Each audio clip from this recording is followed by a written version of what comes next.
Namo tassa bhagavato arahato samma sambuddhassa.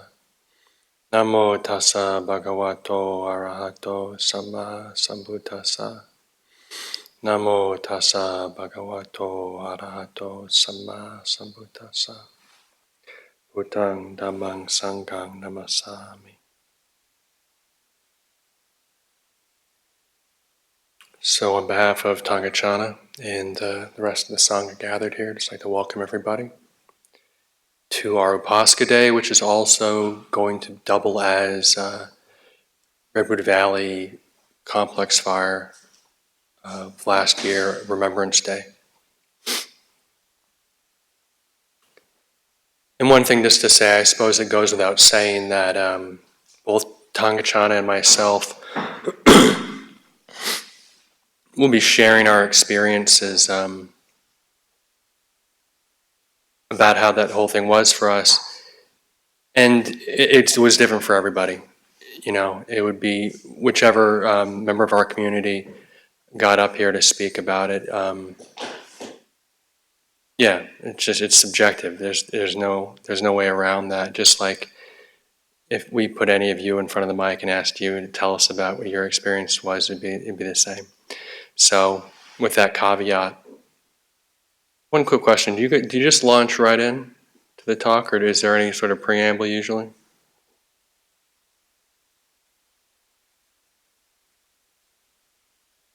Introductions to everybody in the room, including the monastics, or just the lay people? Usually not so many. Okay, We know where you're from. You know where we're from, and from Endless Space. So yeah, okay, let's do that then. You know better than I do. I'm Luke from Hillsburg. I'm Tim from Nielsburg.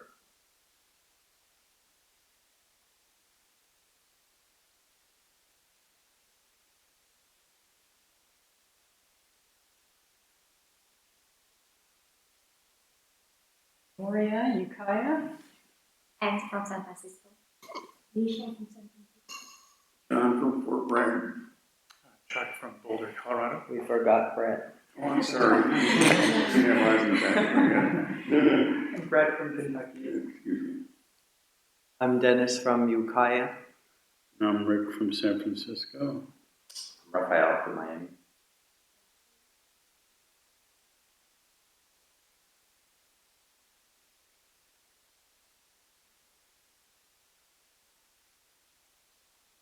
Louis from Missouri.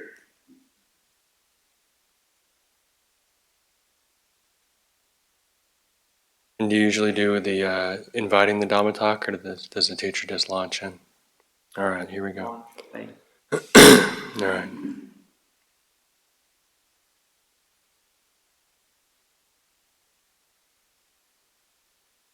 So yeah, it was Sunday evening. It was quite cool, and we had our 2:00 meditation and puja in the afternoon, and then the afternoon and evening after that was open. And must have been 1 or 2 in the morning when current seminary Raṭṭhapāla, at the time Anagarika Ryan, I heard, I might have had a faint, my windows were closed, I might have had a faint sound of hearing the air horns, and then Anagarika Ryan calling my name. I popped outside, and then I totally heard air horns all over the forest around me saying, Pesalo, there's a fire, we have to go. And I think I was just like, okay.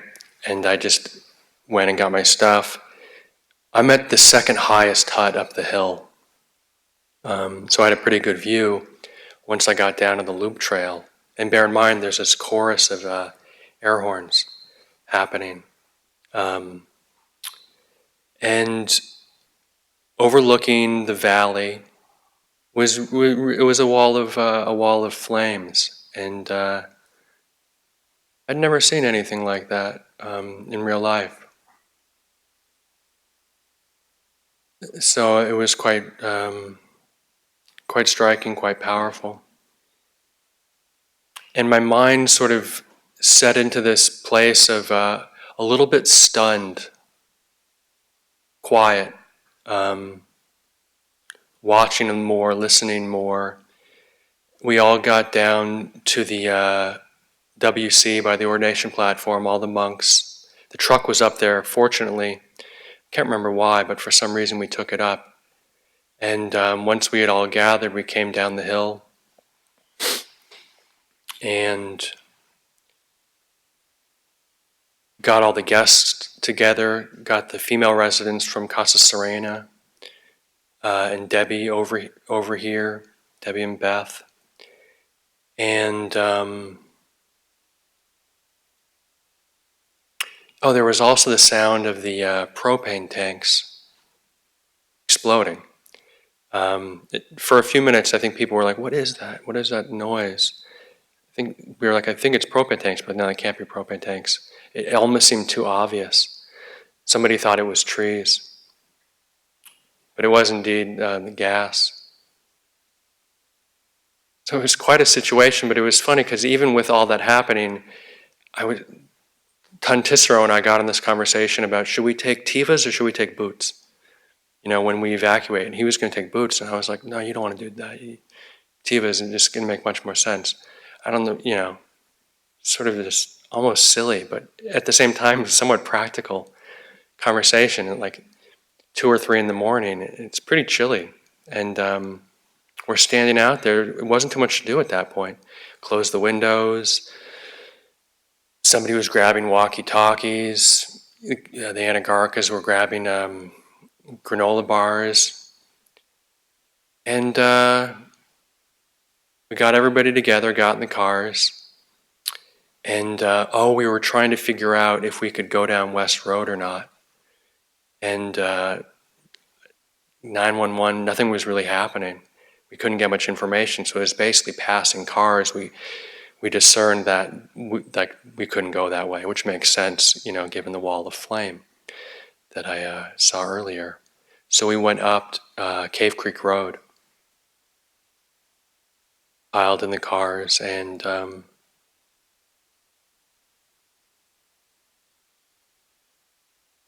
think for myself, going through this whole thing, what was so interesting to me was it was a new situation I'd never been in.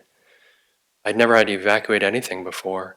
All this stuff for myself was always on TV. It was always happening somewhere else. I'm from LA, so of course there's always earthquakes, and there's always fires in Malibu, and the Santa Ana winds are every year there's fires in San Bernardino. But it was never at my front door before. So this whole thing was new. So it was like being plunged straight into this sense of uncertainty. I don't know what's happening. I don't know where we're going. I don't know if we're going to get to go back. And fortunately, as a Buddhist monastic, as a Buddhist, as a practitioner,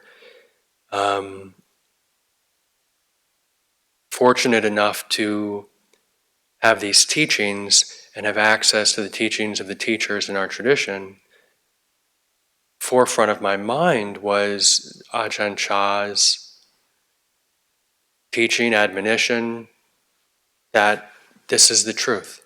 Uncertainty, not knowing, instability, insecurity. This is not wrong. This is not something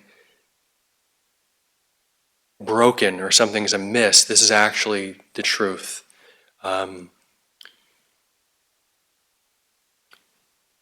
And that being said, it didn't and it doesn't make it any easier to be at peace with. I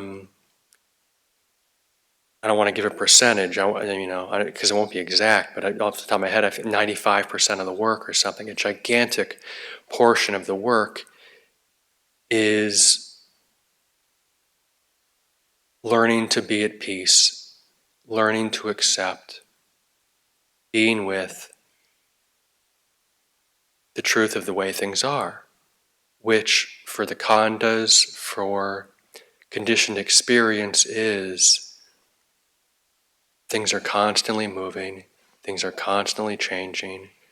Whether it's the sight, sound, smell, and taste, the body, the feelings, or the thoughts, none of this stuff ever sits still. I mean, based on its, atomic constituency, what it's made out of, atoms.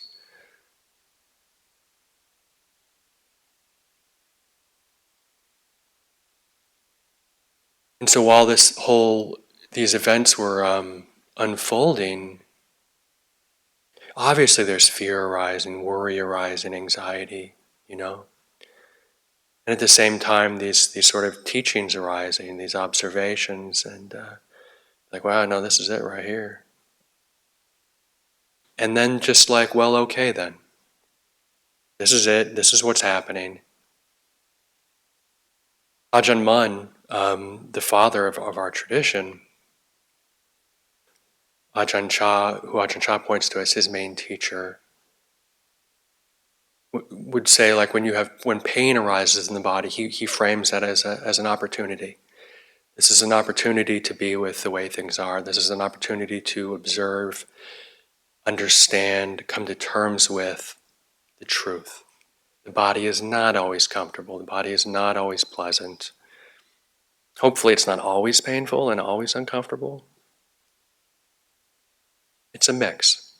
And I think for myself going through that, it was just like, well, I can't take the fire away. I can't change what's happening. What I can do, the only thing I can do, is practice with it to the best of my ability and frame it as an opportunity.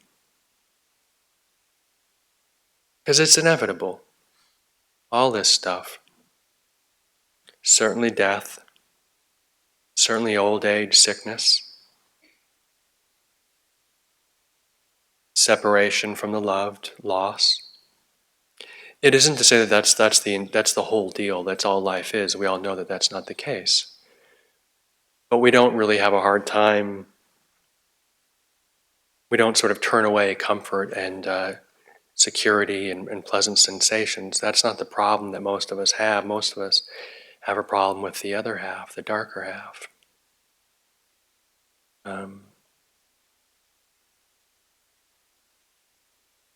So that was kind of what I was, you know what I mean? It's sort of the ground's moving and I'm trying to get stable inside while this is happening.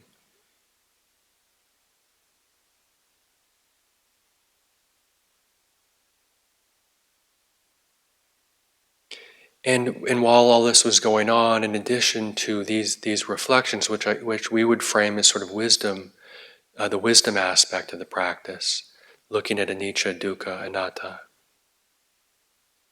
facing these things, there's the samadhi aspect of the practice, which is watching the breath, being with the body, grounding, calming, collecting the mind. And part of that is the skillful qualities of the heart, the brahmaviharas, the contemplation of and the cultivating of metta, kindness, compassion, mudita, gladness, and equanimity. And then I would tag onto that list a bunch of the other barmi, patience. Patience being both patience itself and then also patient endurance, bearing with the unpleasant, the uncomfortable, the difficult. Even though courage is not officially one of the barmi, I found that to be quite a useful quality to cultivate. Determination. And so cultivating these things gives us the calm and the grounding and the foundation within which we can then look at these harder truths, these tougher things that it isn't always so easy to look at.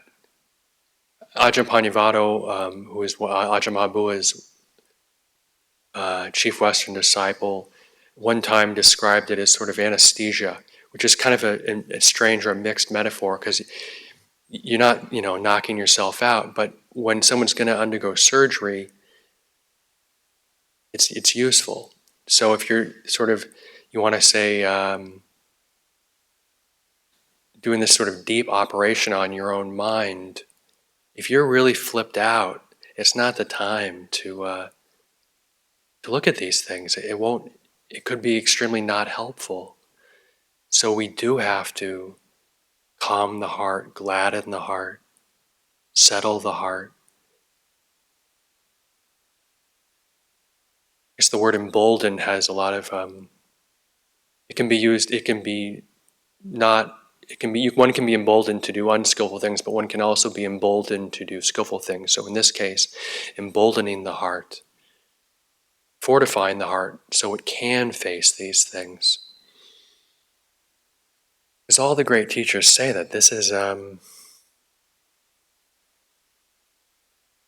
inevitable. There's no way around it, especially if one is set on liberating the heart. There's no way around looking at these things, being with these things. It's inevitable. So part of what I was going through that night was sort of like, well, let's go. Let's look at these things, because there is no way around it. Also interesting, I heard someone else say something similar during the week that we were away from here. Was I think most of us have an intellectual understanding of death, of uncertainty and instability, and it's an entirely different thing. When one is either face to face with a tiger in the forest, or face to face with a mountain of flames, and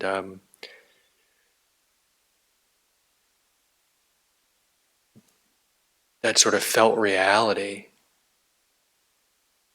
of uncertainty, it really drives the point home a lot deeper, and it is a good opportunity, and it is unavoidable.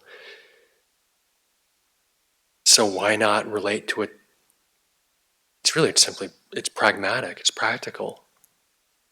Since there's no way that we're going to avoid this, we might as well spin it into gold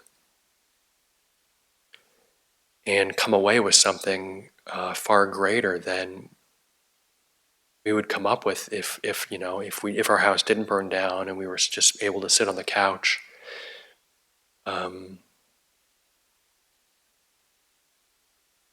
potential for peace, for well-being, release, liberation, if we're willing to look at these things, is so much. We stand to gain so much more.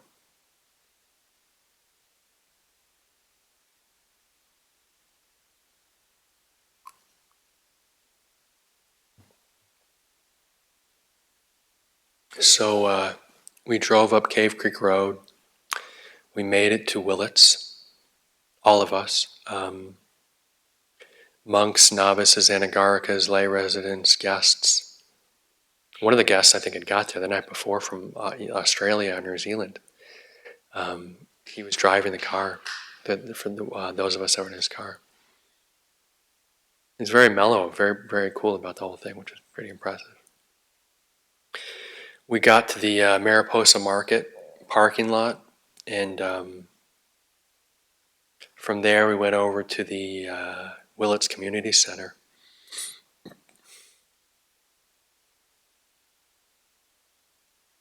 I think when dawn hit, we ate some granola bars. From there we went over to the high school, Willits High School.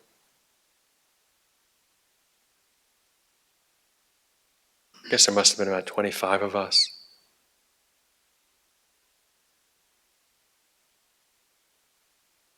That afternoon we went over to Metta Hoffman's home, her place, 3 Jewels in Fort Bragg. Spent the night there.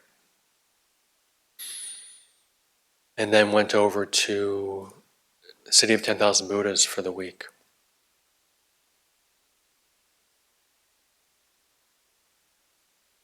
some of the things that were very impressive to me.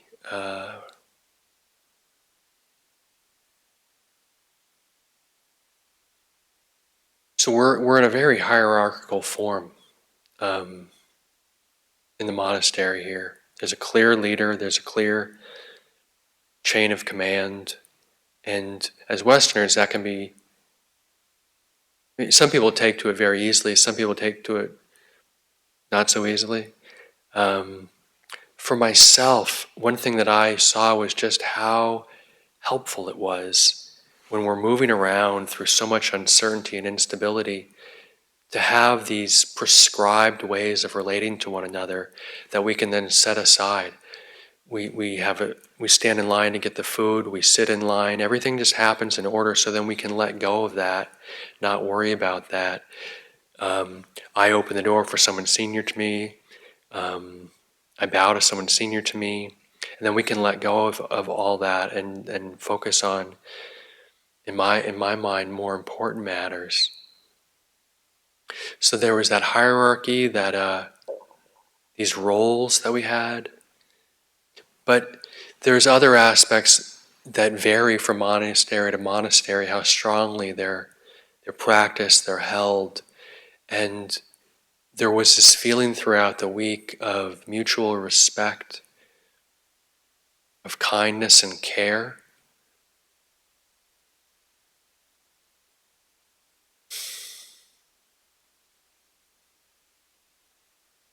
It really was quite beautiful, quite impressive, and quite wonderful. This sort of moving monastery, this mobile monastery.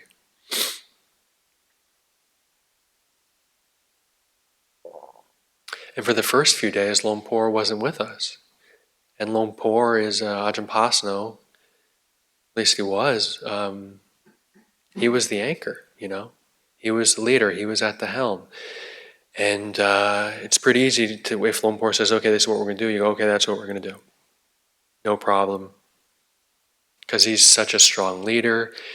He's so well practiced. He was not there. Fortunately, there was a group of Ajahns. Debbie was there. We did just fine, but he wasn't there, and that was something. And I guess for myself, even more impressive that the container held so well, that he trained us so well, that we could just sort of get up and go somewhere else, and then go somewhere else, and then somewhere else, and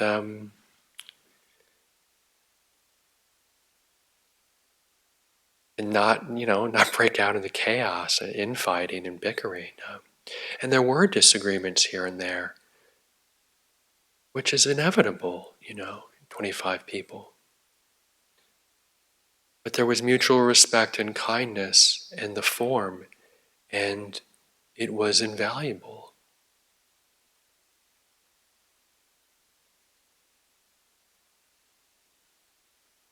To say nothing of the heaps of generosity that we always experience when we're here, but in no short time began to experience on our trip.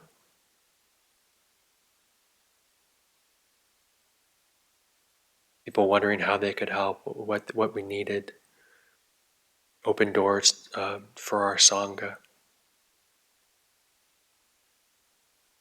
And there was this book, Dee and Kristen and I. It was either Dee and Kristen and I, or Kristen, Sandra and I. In any event, three of us were talking about this book called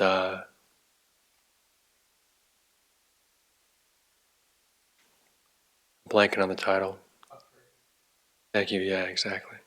A Paradise Built in Hell, which I started but did not finish. But the gist of this book was about the positives that can arise from disaster and tragedy, be it 9/11, Hurricane Katrina, or the Redwood Valley Complex fire.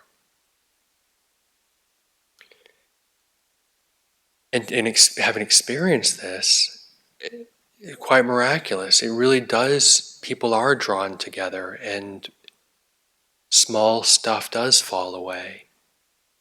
And quite beautiful things arise in their place. Community and harmony, there's common purpose. A real banding together, and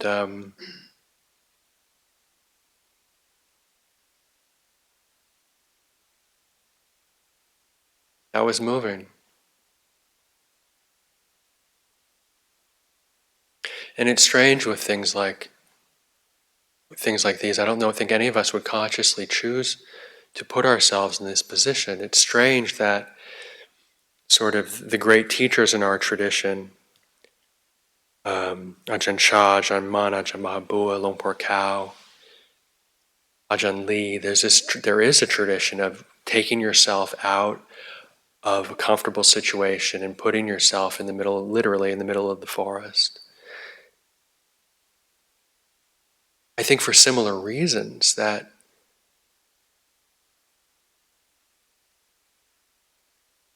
it's hard to get complacent. And one does have to turn to the Dhamma to be okay, to be at peace, to be centered. And in my own small way, I saw that during the week away within myself, continually throughout the day, having to turn to some aspect of Dhamma to center myself, to stabilize, to be at peace. Whether it was facing the truth of uncertainty or instability, death, loss, separation, or embracing, acknowledging, admitting, and treating with kindness that part of myself that was scared or flipped out or worried. Admitting that part of myself, which for myself was very, very important, still is, has always been a big part of my practice. But even more so, during that time away. And I would also say it wasn't like my experience with the fire was that week and then we came back and that was it. It's ongoing. I think it brought up a lot of things for me. And to say nothing of the fact that within another year we had another fire. It's just kind of the new normal. It's where we are now. So certainly for myself, the contemplations that I'm talking about and the things that I'm talking about are ongoing. And it still seems to me that, it's going to be something. In California, it's fires and earthquakes. If you're somewhere else, it's tornadoes. Somewhere else, it's hurricanes. Somewhere else, it's war. This side of life, it's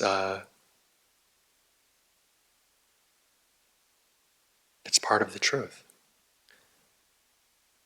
And it's unavoidable.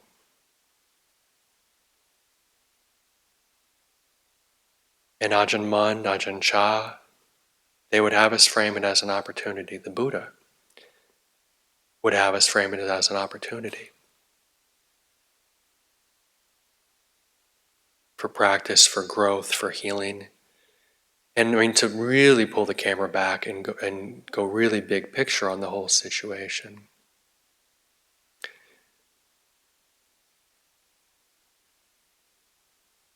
In one piece, Ajahn Mun speaks about the body as the supreme vehicle for liberation, the human body. And it's not because, of the supreme levels of comfort and pleasure in the human body. At least if your body is anything like mine, it's not the experience, that's not the truth. There are moments of comfort here and there, certainly more pleasant temperatures than others, but my own experience with the human body is It's certainly a mixture of comfort and discomfort, pain and pleasure. But what Ajahn Mun's saying is that it's for this exact reason that it's the supreme vehicle. If you are in heaven, there's too much pleasure to practice. If you're in hell, there's too much pain. You can't cultivate, you can't do this necessary work because you're just overwhelmed. Whereas in heaven, you don't care. You're having too good of a time. You're too happy. And whether you want to take those heaven and hell as literal or as metaphorical, at the very least, you can look at your own life when your mental states are heavenly versus hellish and different parts of the world, and frame them that way. But if we want to approach existence, human existence, the human birth, there's a lot to be gained by framing it this way. And for myself, I find this extremely valuable because then my expectations shift. I'm no longer looking at the body and at the senses as satisfy me, give me happiness. It's more like that's the stage, that's the laboratory, that's the desk at which one does this, the Dhamma work, essentially. Cultivating Dhamma, Sila, Samadhi, Panya. And then if that's our intention, if that's how we're holding this whole experience, ironically, I think it's going to be a lot more pleasant. It's certainly a lot more practical and in line with what how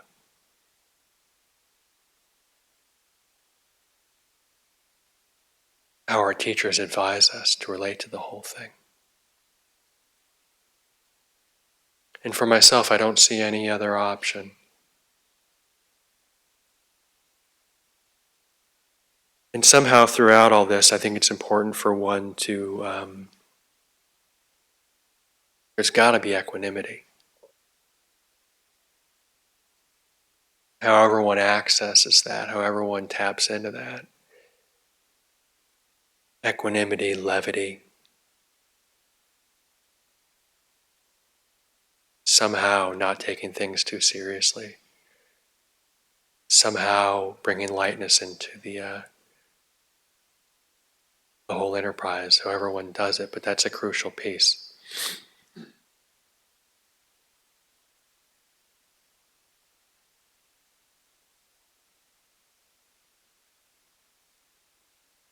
I think when I was reflecting on the whole experience in a nutshell, it was that piece around uncertainty and being with that, and the piece around loving kindness. Certainly for those around me, but first and foremost for myself and all the stuff that was coming up inside of me. That's what stands out the most.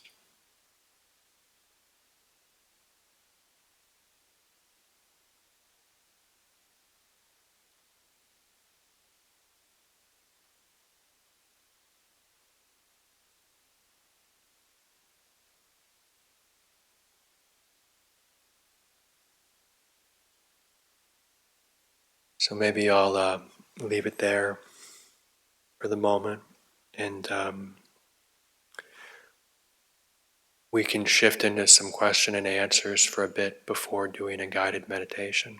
If anyone has any questions or comments, wants to share their own experience.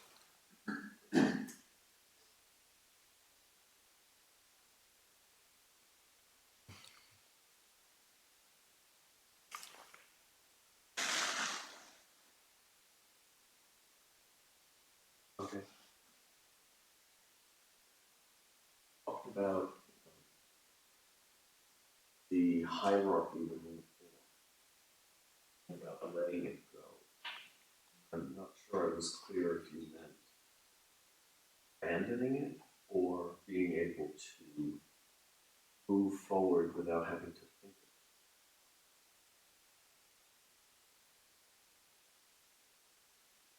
of The The hierarchy, you mean? Yeah. Yeah, I'm not sure what I said there. I guess I'll just respond now. I guess what that makes me think of is like, I definitely am not at a point where I could, I'd say more surrendering to it. And then once I surrendered to it, I could let go. I think what I meant was letting go of like, okay, wait, who goes in line first? Wait, who do I bow to? Who, you know what I mean? So the letting go that the hierarchy enables me to do. I can let go of this, and this, and then focus on these other things. It enables me to do that in the same way that like the simplicity of our four requisites, our robes, food, shelter, clothing, and medicine, that's provided for, that's given. So I don't have to struggle for these things currently. None of us do. And that I can then let go of having to worry about, seek out, attain these things, and then I can focus on the cultivation of the heart.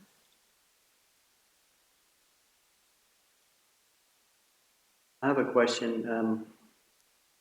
Since you've been back and, now we've gone through, or not even finished this year's fire season, has going through what happened last year, like how has that affected your mind state around kind of all the things that, we hear about, the other fires that were nearby, and like, is this going to happen again, or feeling more on edge or not, or, just how has it changed your relationship to living in the fire-prone area?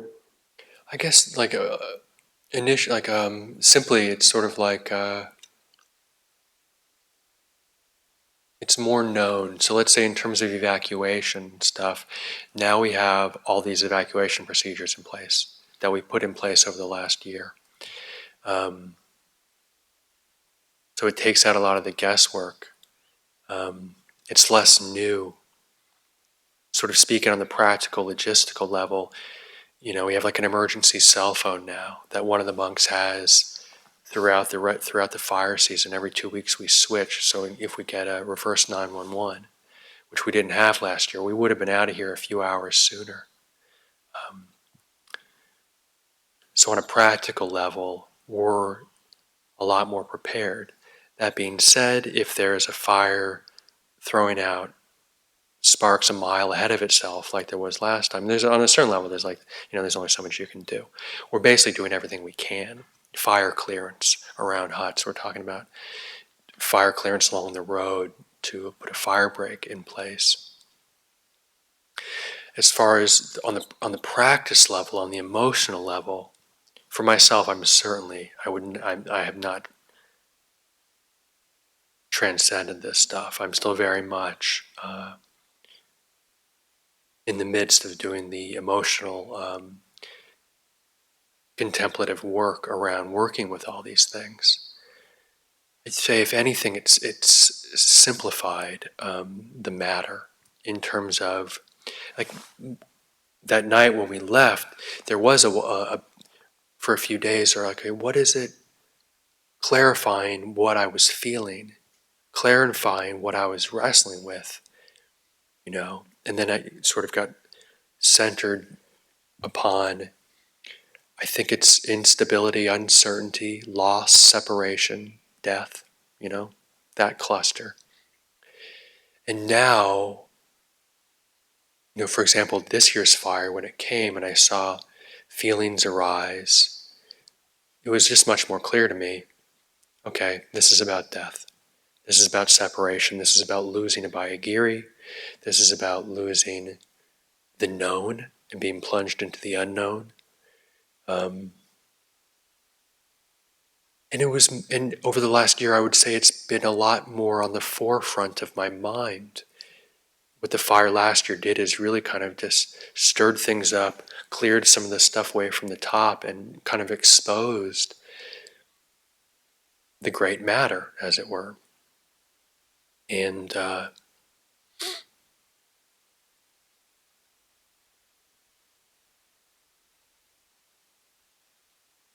Yeah, and I'm still working on it. I'm still working with it, But I do think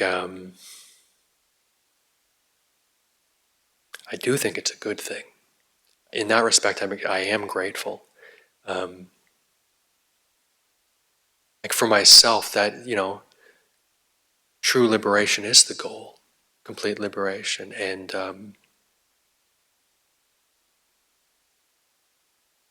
in that respect, this is assisting in that way. You know.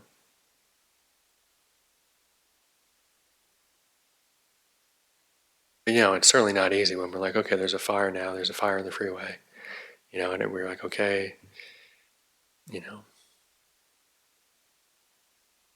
yeah.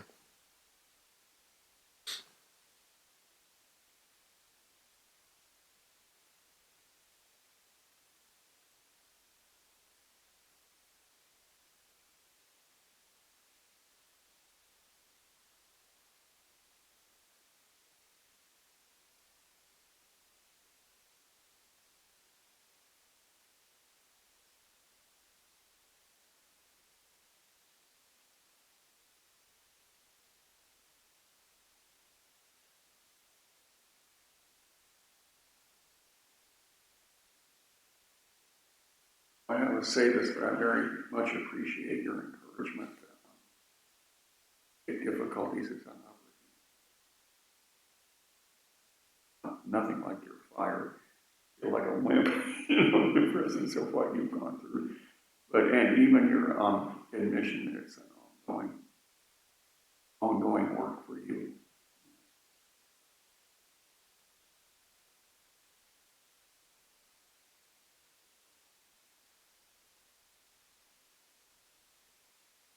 Crux of what is, of this life.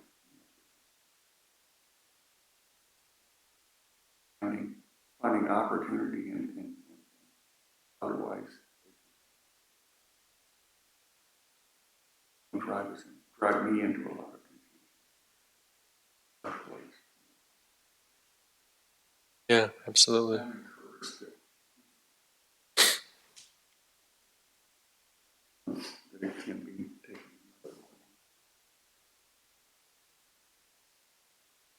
another way.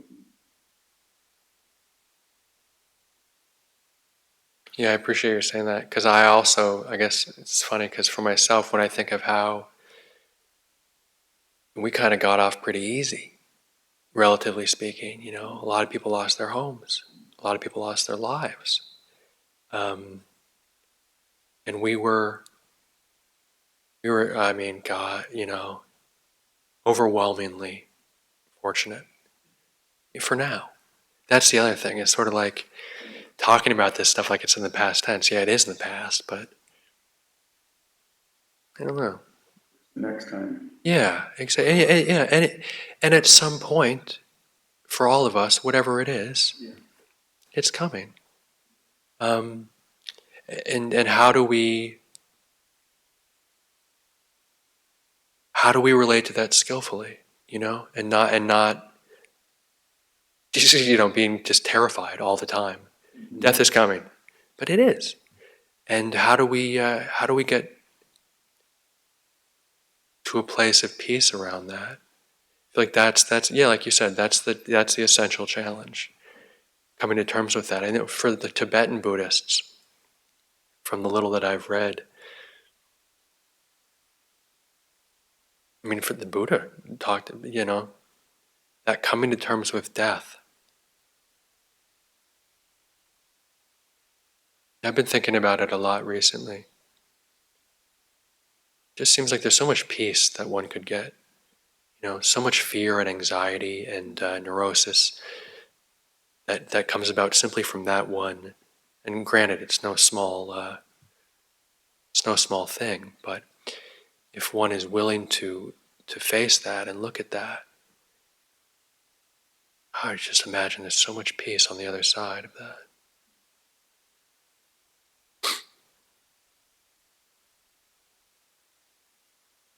For me, I don't know that it's so much death itself is the process of dissolution along the way, kind of, faculties and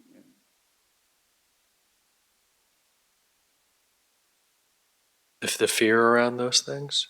Yeah, Or just the experience of those yeah, things? the experience of it. Unsettling. Yeah.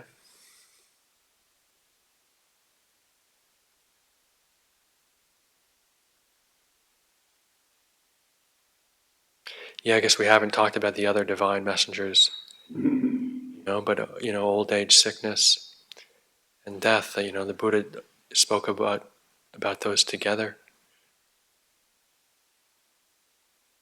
And loss and separation as well for me are things I've been thinking a lot about. I feel like that relates to what you're saying, the loss of certain faculties, perhaps, the diminishment, change, you know. And I do think also, just it's so important talking about all this heavy stuff. Like, this is really heavy stuff we're talking about. We're not, the gloves are off right now. This is not like kiddie Dhamma. This is it. And I think, just to say again, it's so important as one does this work to take care of oneself. In the same way, if you were doing a lot of like heavy lifting in your backyard or in your house, you wouldn't do it all day and all night without taking a break, without eating something, drinking something, resting. I don't know, watch a little TV, just relax, whatever. In the same way, with this kind of really heavy practice, it's really important to look after yourself and to, as Lumpur Pasana would say, to measure the mind and to know where you're at. Is it the right time to look at this stuff? Are you settled? Are you happy? Is the mind bright? Or is it really the time to kind of set this work aside and to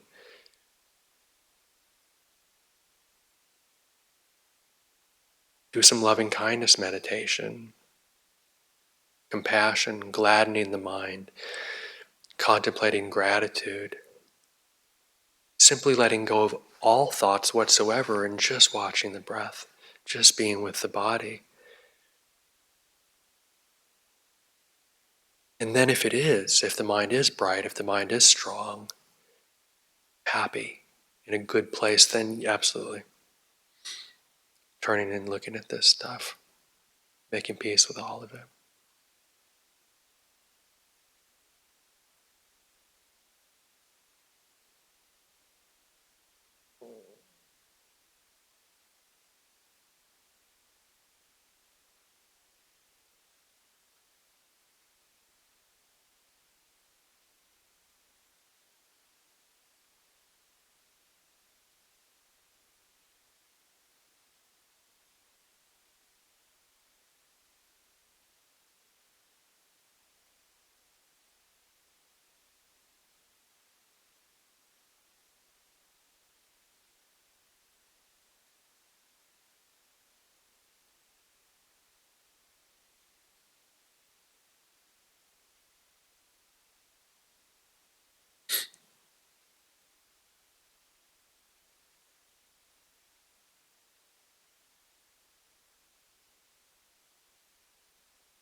Because it's funny, when we were away from here, it was certainly not all morose and all somber the whole time. I mean, like I was saying, even that morning when hearing these propane tanks exploding,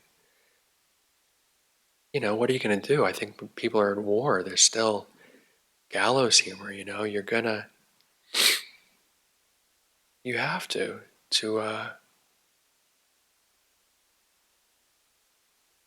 somehow lighten the mood, somehow brighten the heart. Otherwise, it's just all too grim. There's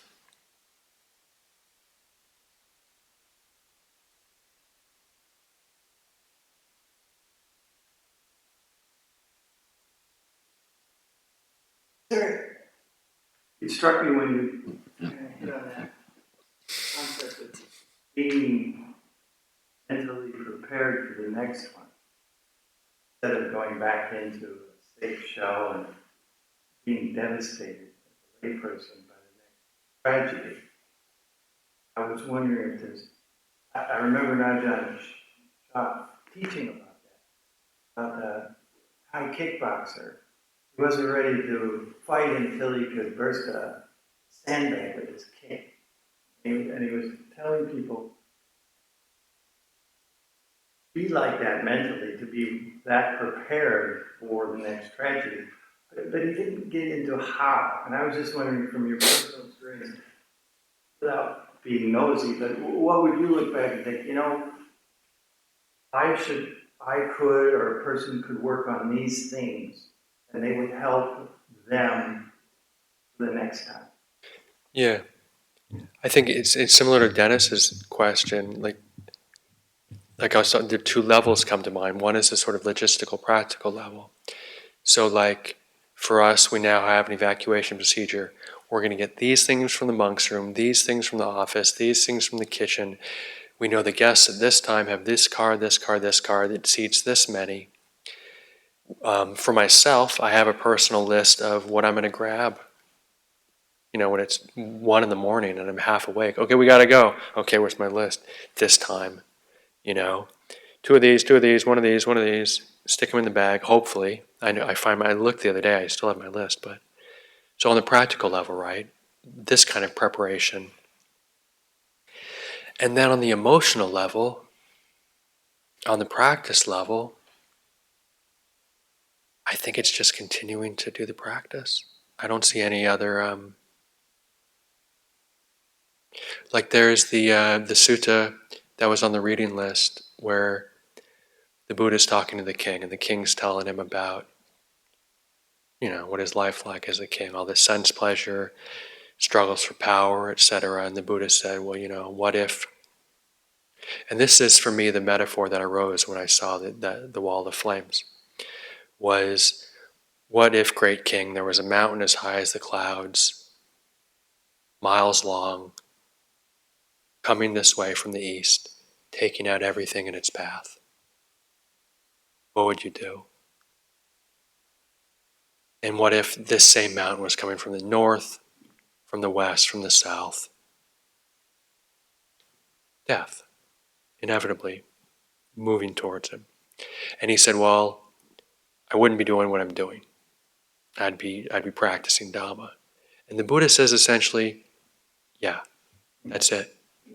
That's all you can do. And for myself, that's very comforting, because there is this thought of, okay, death is coming, life is short, time is fleeting.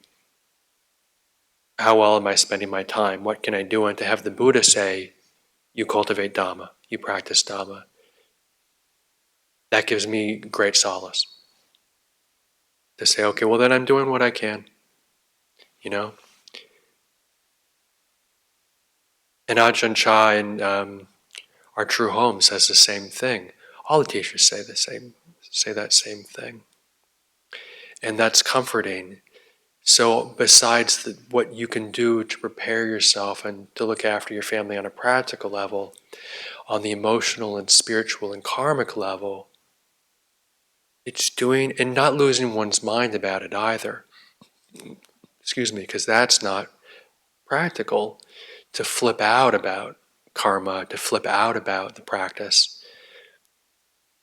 There can be a healthy amount of samvega. There can be a healthy amount of anxiety or fear around the future, or that sort of keeps one focused. But when that becomes overwhelming, it ceases to be practical, and one needs a bit more equanimity and a bit more levity and a bit more space around the practice. But if one's practicing to the best of one's ability, keeping the 5 precepts, working on virtue, doing what one should do, trying not to do what one shouldn't do, recognizing where one's at. Most of us are not currently at an Ajahn Chah or an Ajahn Mun level.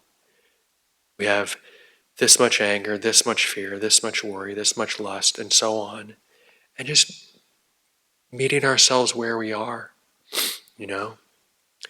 In the same way as if it was your child that was practicing and they were asking you, how to relate to this stuff. You wouldn't push them, if it's a 7-year-old, you wouldn't, unless they're like a really, really smart 7-year-old, you're not going to be expecting them to do like calculus, You're meeting them where they are. And I would recommend meeting oneself where one is as well. And then from that place, cultivating sila, samadhi, panya to the best of one's ability.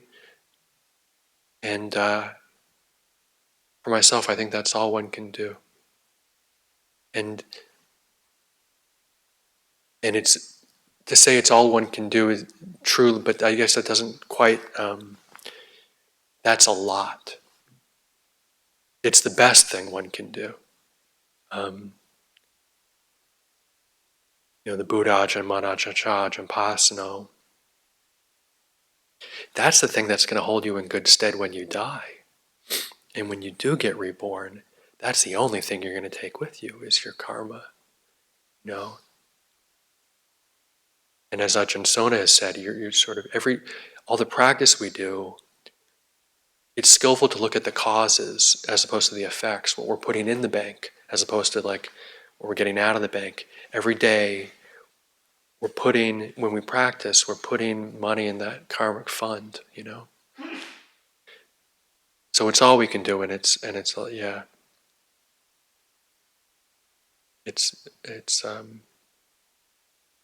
we're very, very fortunate actually to have this teaching and to have this guidance,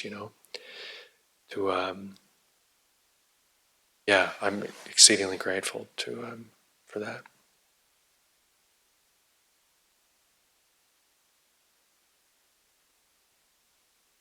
And then I think if we're doing that, when death does come, we should take solace in that and comfort in that. However much practice we've done, just knowing that, I did what I could. And for myself, that knowing how I could have lived my life the last 20 years, to say nothing of how we have what Ajahn Panyavada has said before is, I'm assuming that no one here can remember their past lives. If you can, keep it to yourself, but good on you that you can. I can't currently. But I do trust that I have been, let me phrase it this way. I trust that all of us have been practitioners before. That's why we've come to it again. And again, this is simply faith on my part. This is not, looking at some screen and getting the information. It's logical to me. Ajahn Panyavada has said that you'd be hard-pressed to walk by somebody on the street one time in your entire life and to have not come across that person in a past life. That's just crossing to say nothing of like your teacher or your family or your career, your interests. It's like Mozart, Mozart popped out, he's playing sonatas from the get-go. If you have faith in rebirth, well, it kind of makes sense that he might have been playing piano before. To me, I find the Buddhist cosmology very helpful. It makes sense to me. My point being that your sort of karmic bank account in the past and past lives has brought you to where you are now. Just like what you're doing now and how you're living now is going to decide your future in this life and future lives. It's just how the Buddha says it works. And I think that too, that bigger picture, I find that helpful too. Not just simply thinking about things in terms of this one life. A real big picture view on what is it that's happening? What is it that I'm doing? What is it that I'm trying to do?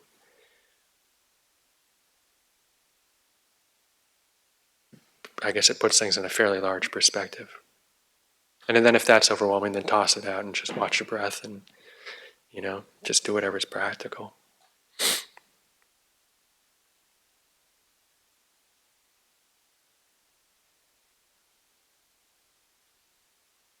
maybe now we have a few minutes before the break. The third thing we were going to do is do a guided meditation.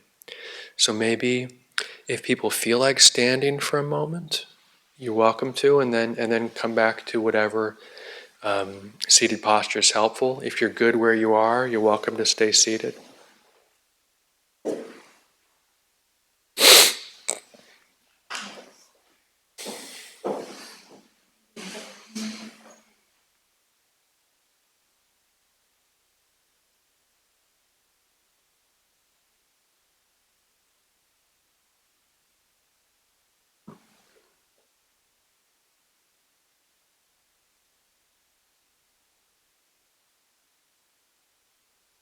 And then when you're ready, find a seated posture that's comfortable for you. Either on the back benches or on your mat.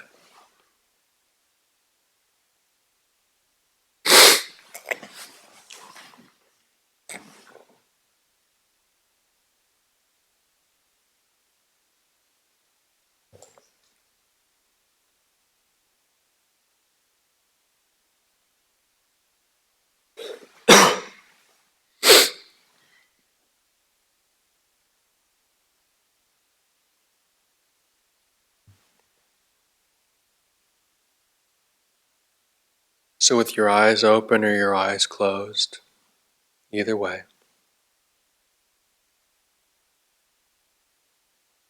Your hands in your center, your hands on your knees, whatever feels good. Just feeling the body.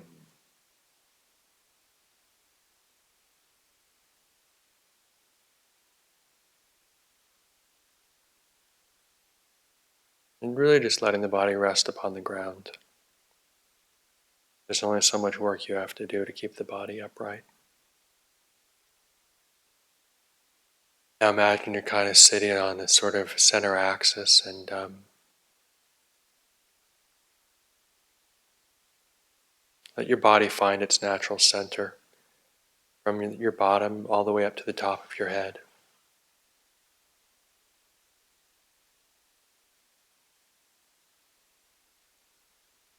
And let your body kind of very, very gently, very small incremental movements find a very natural, balanced centering.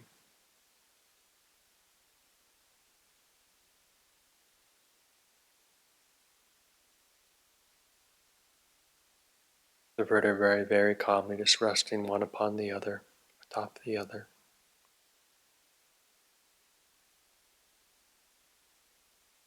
The shoulders resting on those.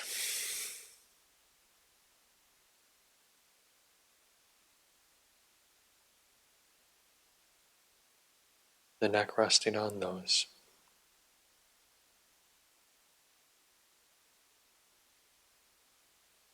And the head very easily just resting on top.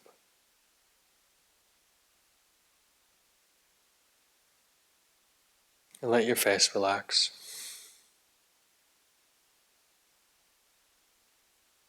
Let your brain relax.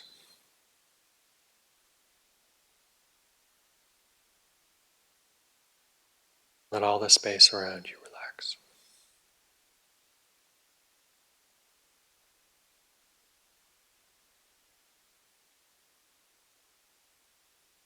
Just breathe.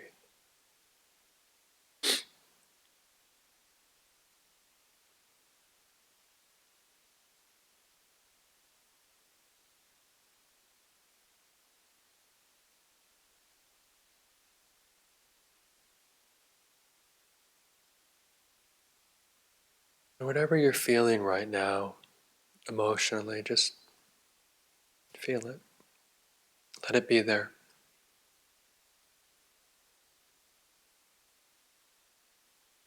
Don't try to change it.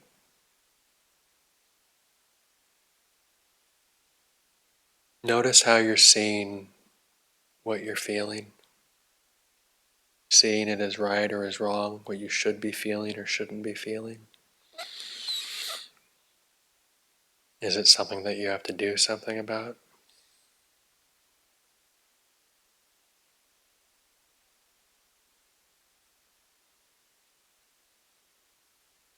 Is it the wrong feeling for a Buddhist practitioner to be feeling?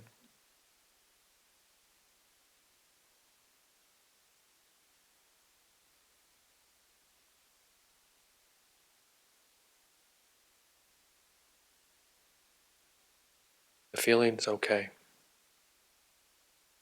There's nothing wrong with the feeling. Really, you can't do anything about the feeling because the feeling's past karma. What you can do something about is how you relate to the feeling, how you see it, and how you treat it.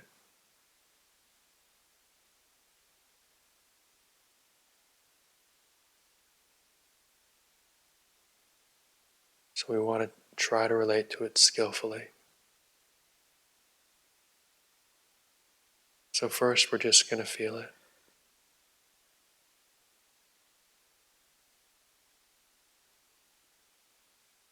Awareness, mindfulness, experiencing the feeling, whatever it is.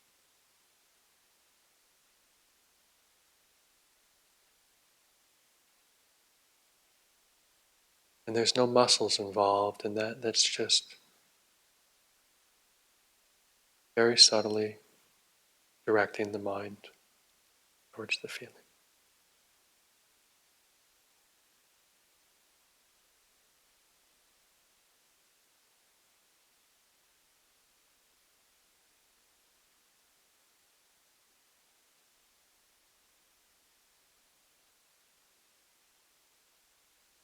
And also, if you want to call the feeling yourself, that's okay too. Right now, we're not working on anatta. We're working on a skillful sense of self, a skillful way of relating to ourself. So we're going to embrace the feeling completely, as if it were a long-lost friend, a child, a pet, ourselves, whatever works for you. A complete, open-hearted welcoming.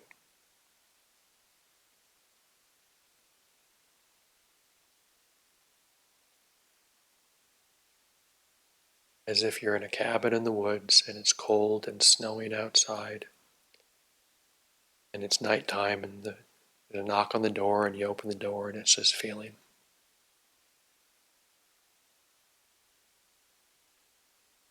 You let it in. Take it off its coat, hang up its coat, close the door, and you bring it in. Give it a seat on the couch by the fire.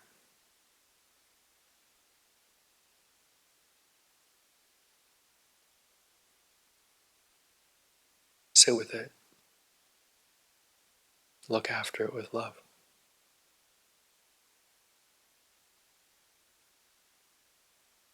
No judgment.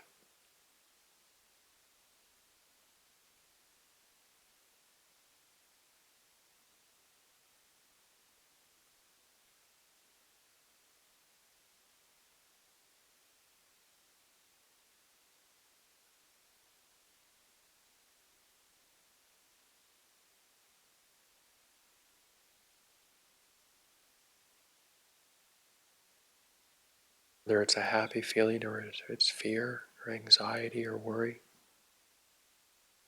anger.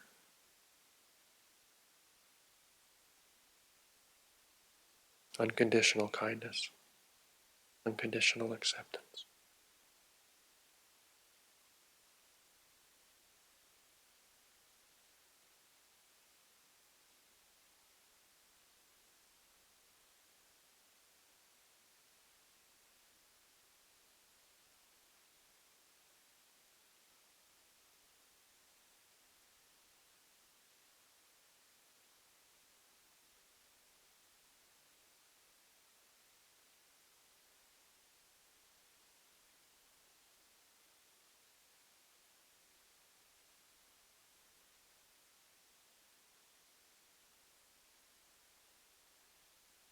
And if you can widen that a little bit more to your whole self, yourself, however you see yourself, whether it's your intellect, your body, mind, heart.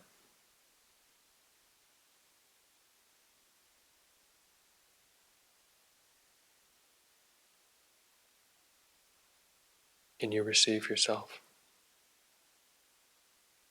Welcome yourself.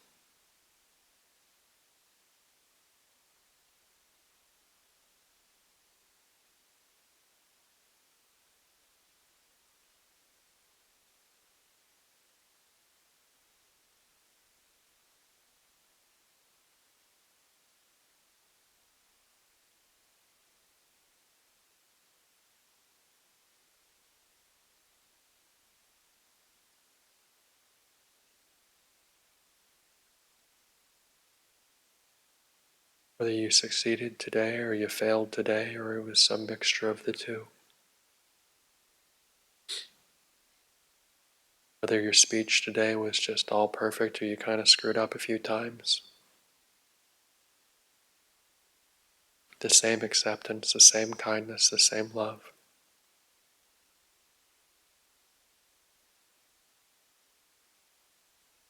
Either way.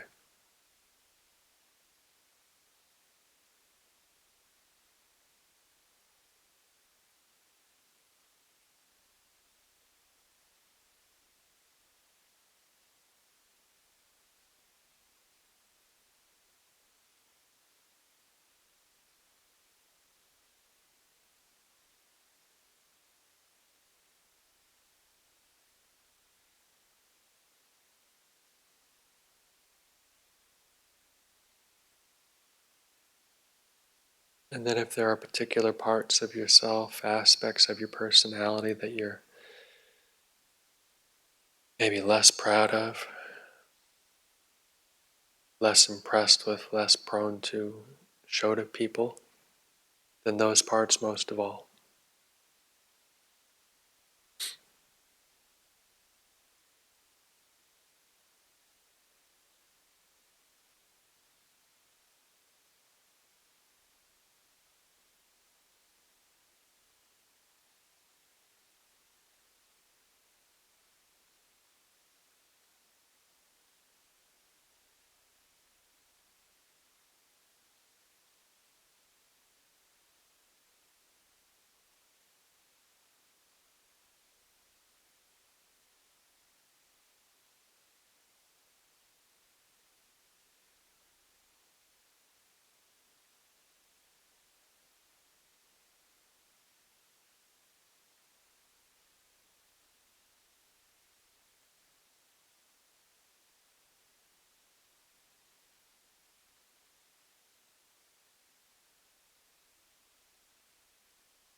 You appreciate yourself.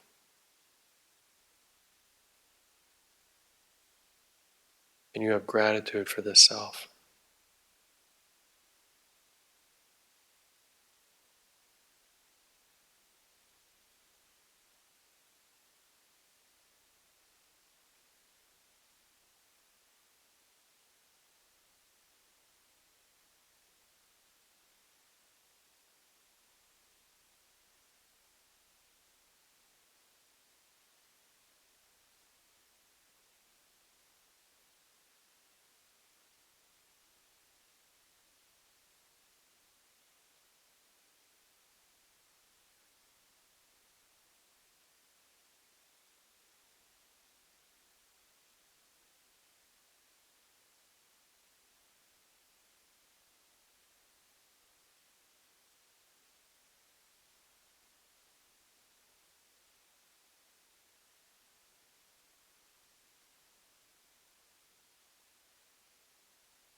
To somehow find a way to be in your own corner. Like a boxer in the ring and his coach. His corner. Can you be 100% behind yourself, in support of yourself, as opposed to criticizing or being a fair weather friend to yourself? Can you be completely unconditionally supportive of yourself?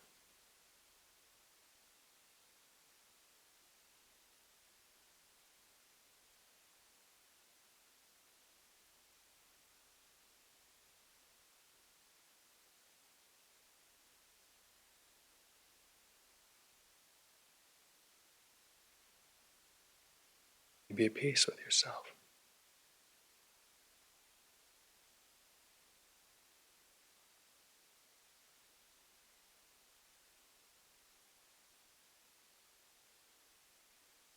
Because so much of it has nothing to do with you. It's just the way things are. It's just the Dhamma. It's just the way bodies are. Just the way the khandhas are. It's nothing personal. It's not your fault.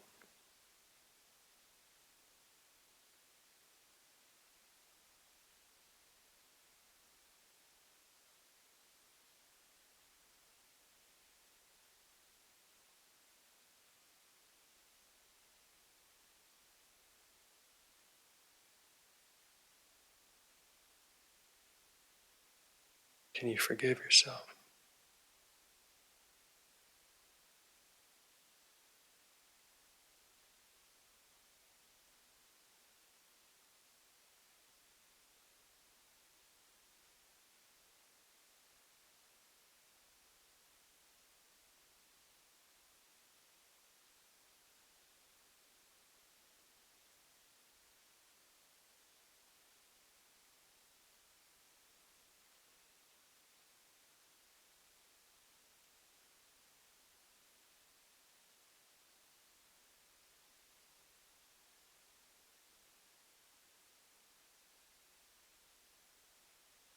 Can you leave yourself alone?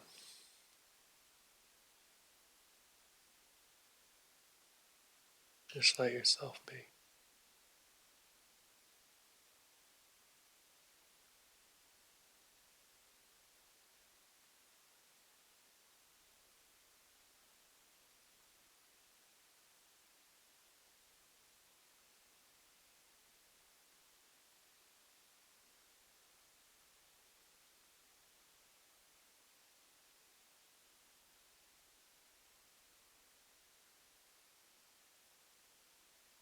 Can you give yourself some space?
Because at the end of the day, you're the only one that can truly be in your own corner. Everyone else can support you as much as they possibly can, but if you're not in your own corner, it won't really matter.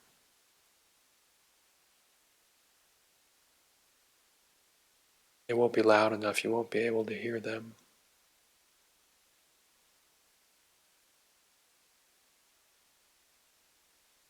You're the one that can best support yourself.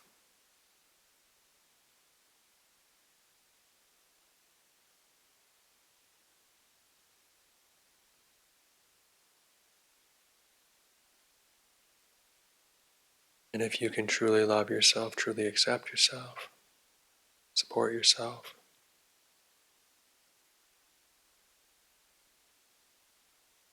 then you can truly help and support and accept others, those closest to you.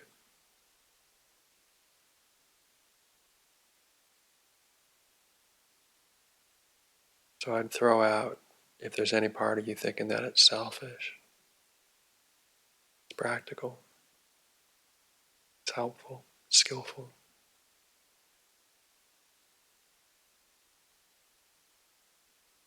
it's crucial.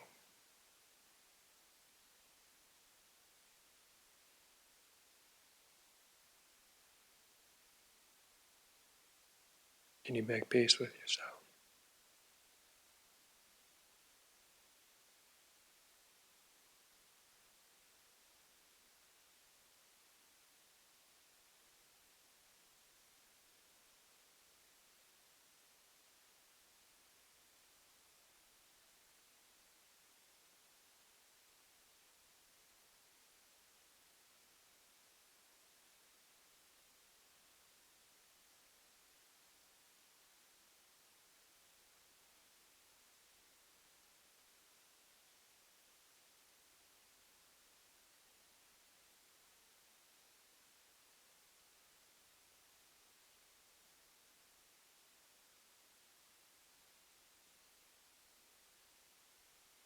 And then all that peace, all that love that you just cultivated, can you just let it radiate out?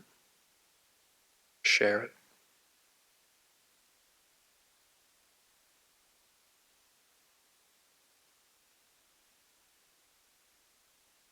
Spread out.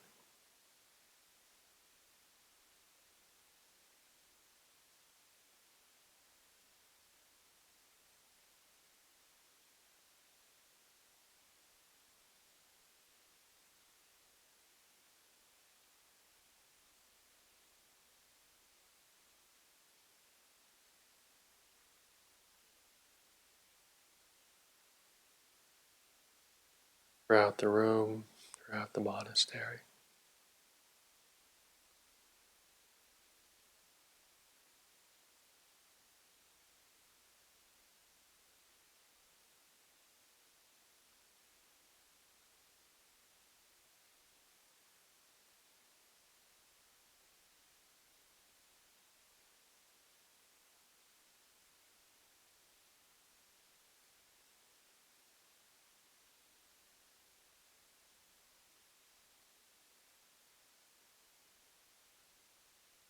Throughout the county.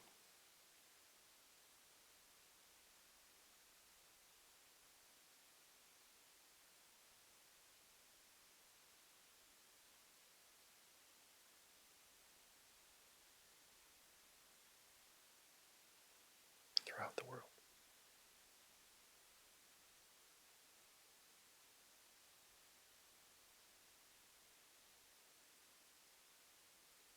And like the light of the sun, can it touch everyone without exception?